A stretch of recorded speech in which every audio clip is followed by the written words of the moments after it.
Marine online, marine online. Yeah. Okay. When a new crew member reports for duty, one of the first things that happens is that he is made acquainted with the ship's muster list, which informs each crew member of his role in an emergency situation. Here, for example, we see the instruction charts relating to the use of the life rafts. We are now ready to begin the exercise.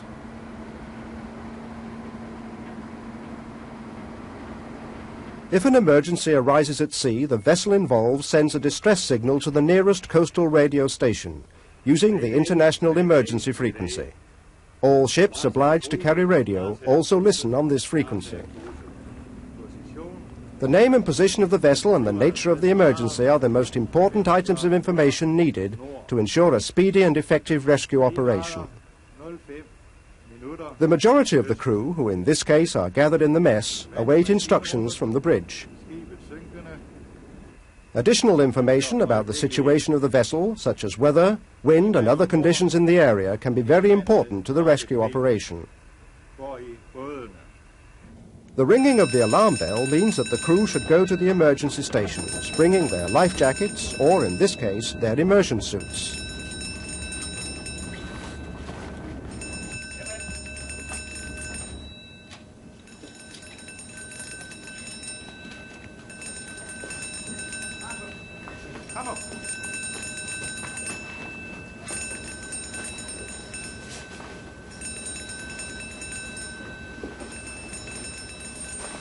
After a little training, these immersion suits, which protect against critical loss of body heat, can be put on very quickly.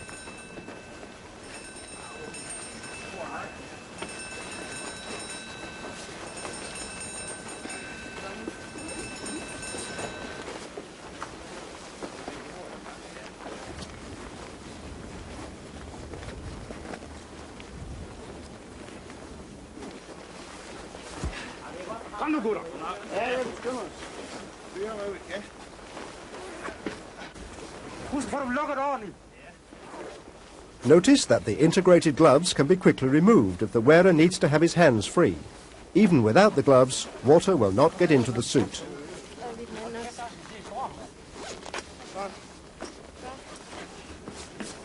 The crew are now on their way to the rescue stations. The ladder, which will later be used to get down to the raft, is here paid out and secured by two members of the crew.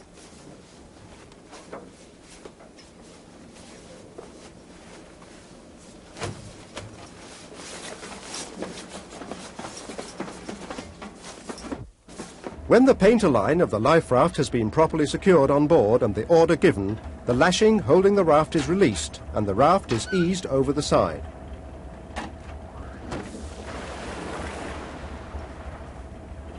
When the remainder of the painter line has been pulled out of the container, the raft is inflated by a firm tug on the line.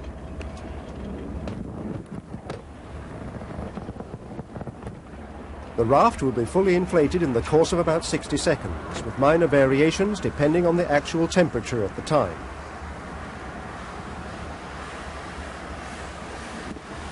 As can be seen here, the raft is equipped with an automatically deployable sea anchor, which is released when the raft is being inflated and therefore contributes to the stability of the raft at an early stage in the launching procedure. The raft is now manoeuvred to the ladder, which is already hanging at the side of the ship. The whistling noise we can hear is quite normal and comes from the safety valves on the raft blowing off excess CO2. This always happens in connection with the inflation of a life raft.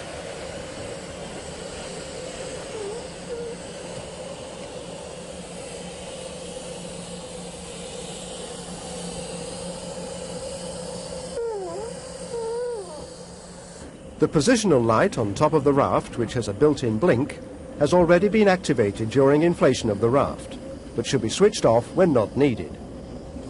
The crew now enter the raft with great care. Despite the fact that they are wearing immersion suits, it can often be very difficult to rescue people out of the water under the sort of weather conditions normally encountered in a distress situation at sea.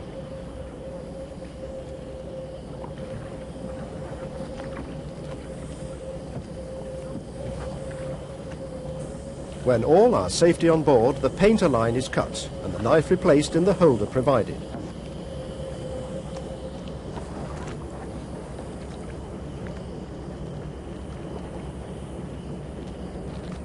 It is now a question of getting away from the sinking ship as quickly as possible, using the paddles supplied in the raft. In some situations it might be advisable to haul in the sea anchor while paddling, if it is difficult to get away from the side of the ship, for example. In a hectic emergency situation, it could happen that some of those on board ship might not manage to get down to the life raft before it is cut adrift. The men we see here are wearing their immersion suits and have therefore greatly increased their chances of survival. The crew in the life raft are well aware of the importance of keeping a sharp lookout for survivors in this phase of the operation, and have in fact already spotted the 2 men left behind on the sinking ship. The light on the immersion suit should of course be switched on if visibility is low. To the survival suit is also attached a so-called buddy line, so that several survivors can link themselves together in the water. This can be especially valuable if an exhausted person has to be towed along in the water.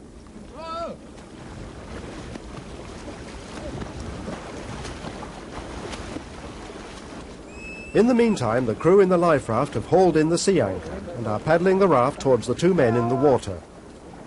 The raft is equipped with a rescue line with quoit, here being thrown out to those in the water.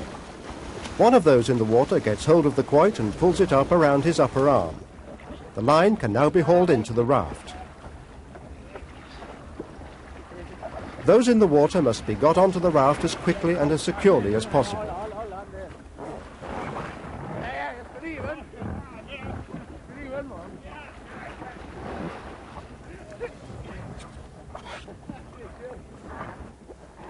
The sea anchor is now deployed again to stabilize the raft and minimize drift away from the position of the wreck. The entrance to the raft is closed and a lookout posted.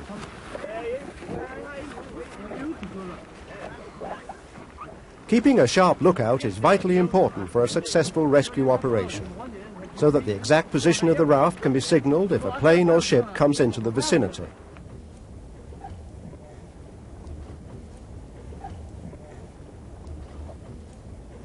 As a result of the distress signal sent out by the ship, the rescue services are getting on with the most important part of a rescue operation, picking up survivors. Helicopters like this one have for many years played a central role in rescue operations at sea, partly because of the maneuverability of helicopters and the use made of modern navigational equipment, but also, and by no means least, because of the skill of the crew members who pilot the Coastal Rescue Service helicopters.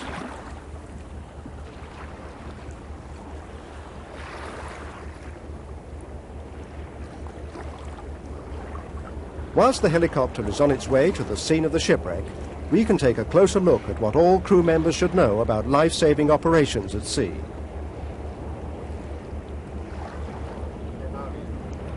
This or a similar instruction chart concerning the operation of the life raft will, as we have said, be included in the compulsory training manuals on the ship. Here, for example, we see an American training manual.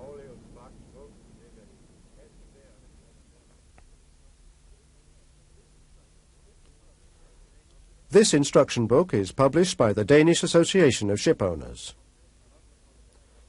And among the contents are a section on life jackets,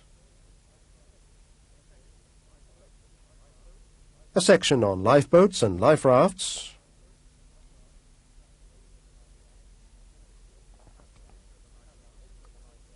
how to enter the life raft, what to do if you have to jump overboard wearing a life jacket. Nowadays, approved life rafts ought to be fitted with a hydrostatic release unit. The purpose of this unit is to release the raft if the ship sinks so quickly that there is no time to release it manually.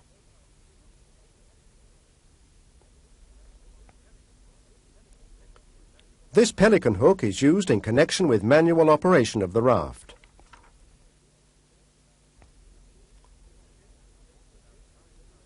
If the ship should sink without allowing time for manual launching, water will enter the release unit through the hole shown here. When the release unit is about 3 meters underwater, it will be activated by water pressure, releasing the raft. The raft container, which is sufficiently buoyant to float to the surface, is now only connected to the ship via the painter line of the raft and the so-called weak link. The weak link is strong enough to release the raft if the water at the scene of the shipwreck is deeper than the length of the painter line, and weak enough in this situation to be snapped as the inflated raft surfaces.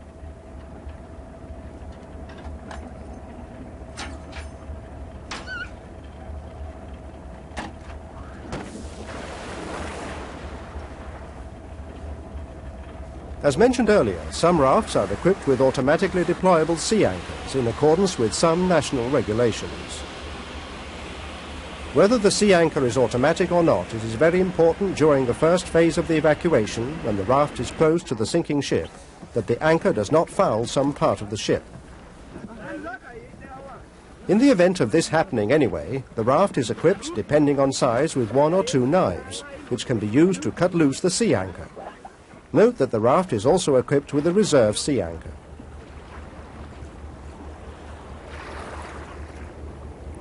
The knife, position shown here, is primarily used to cut the painter line of the raft, that is, the line connecting it to the sinking ship.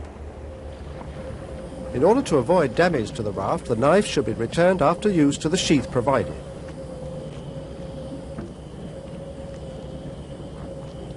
If the raft at some point should capsize, it can be fairly easily righted if the correct procedure is followed. The raft should be climbed onto from the water on the side where the CO2 bottle is placed. By using the rung of the ladder, which is about 40 centimeters under the surface, and getting hold of the rightening strap, you can haul yourself onto the upturned raft. The raft is righted by standing on the cylinder bag, heaving on the line and leaning backwards. The raft can be much more easily righted if it can be turned into the wind. After righting, the raft is best entered on the side where the boarding ramp is situated. Other people who might be in the water in the vicinity of the raft should be helped on board.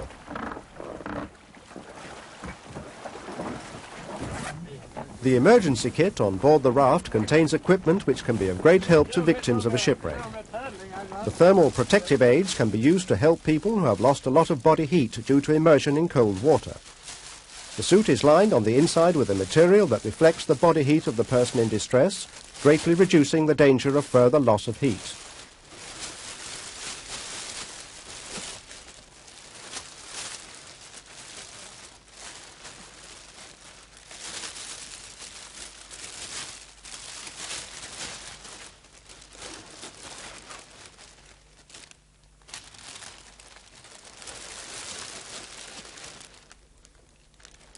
Seasick tablets should be taken as soon as possible, because those on board a life raft will almost without exception suffer from seasickness, with a consequent loss of natural reactions and powers of judgment.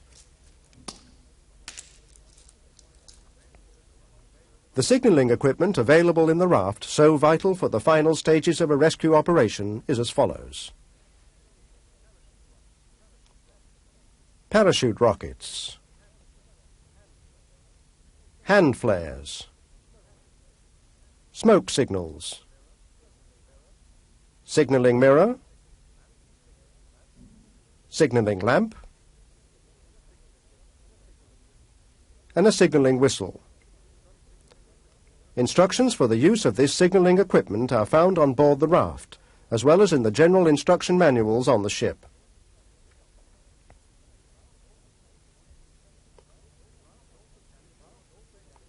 The raft also carries 1 or 2 bailers, depending on the size of the raft.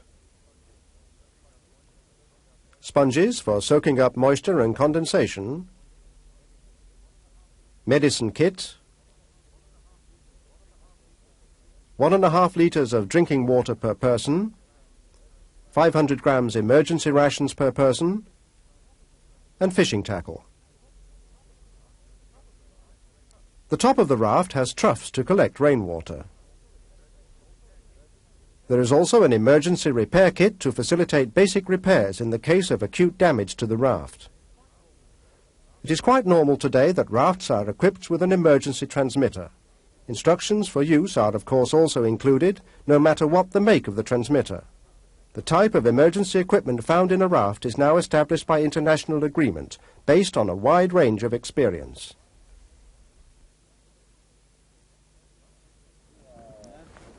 The raft is fitted with a double floor, which can be inflated by using the bellows provided in the raft, something which has unfortunately often been forgotten in connection with shipwrecks over the last few years.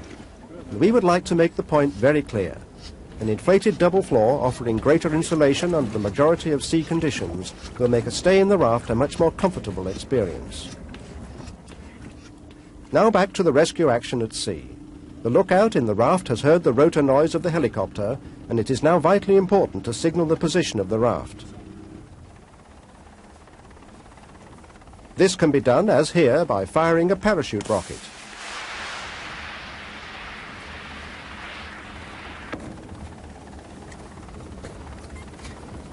In clear weather, lighting a hand flare, as we can see here, will make the raft more visible to rescue vessels. The orange smoke signals also found in the raft are also visible over long distances in daylight. In addition, they are a great help to a rescue helicopter trying to determine the best angle of approach to the raft. When the rescue helicopter approaches the raft ready to lift off survivors, the roof of the raft should be pressed flat, best achieved as seen here by climbing onto it. In some cases it might help to let the air out of the arch tube. Here the helicopter crew chooses to use a single lift to rescue the survivors. To avoid an unpleasant shock from static electricity, it is best to let the harness and lifting wire touch the water before getting hold of the harness from the raft. A diagram on the harness shows how it should be lowered over the head and under the armpits. Then the adjustable breast strap should be tightened. Hold on to this strap or let your arms hang down by your sides during the lift. Don't hold on higher up the harness, as this man is doing here, as there is, in this case, a risk of sliding out of the harness. In order to avoid unnecessary danger situations, do not try to release yourself from the harness. Leave this to the crew of the helicopter when you have been hauled on board. In a situation like this, when a person has to be rescued directly from the sea, the helicopter will use a double lift. This member of the rescue crew, here getting ready to be lowered down to the water, is fastened to the same wire as the harness which will be put around the distressed person.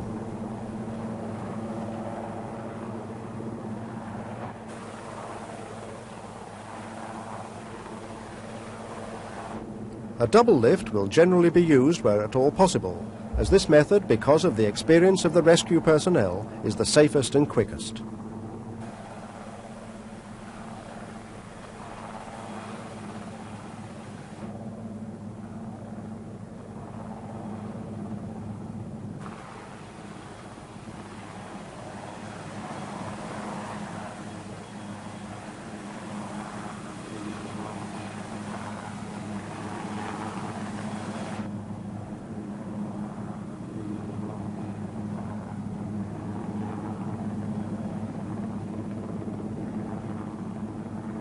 Despite the fact that the use of the rescue equipment shown in this film may seem extremely easy and straightforward, and despite the fact that this equipment has been greatly improved in recent years and is definitely easier to use, the old proverb should not be forgotten.